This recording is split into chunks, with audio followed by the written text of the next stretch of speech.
చూసేవారా తండ్రి కొడుకులు అంత ఎక్కువ చలిలో కూడా దావోస్ వెళ్ళి ఆంధ్రప్రదేశ్ అభివృద్ధి కోసం తగ్గేదేలే అన్నంత కృషి చేస్తున్నారా. అదే అన్న ప్రభుత్వంలో ఐటీ మినిస్టర్ అయితే అమ్మ చలి నేను బోను అని చిన్నపిల్లల మారం చేశాడు కదా అన్న. సాధారణంగా చలిలో ఉంటే ఎవరైనా స్నానం చేస్తావా? నిజంగా చిన్నపిల్లడేరా.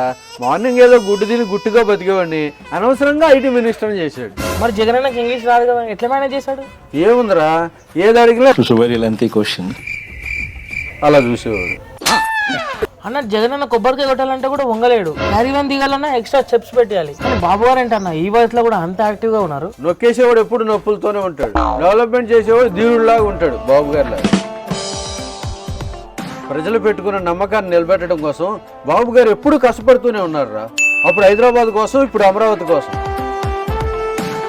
అందరు కూడా జగన్ అన్న లాగా ఉన్నారు కదా అన్న. అధికారంలో ఉన్నప్పుడు ప్యాలెస్ లోనే, అధికారం పోయినాక కూడా ప్యాలెస్ లోనే, బ్రతుకంతా ప్యాలెసే.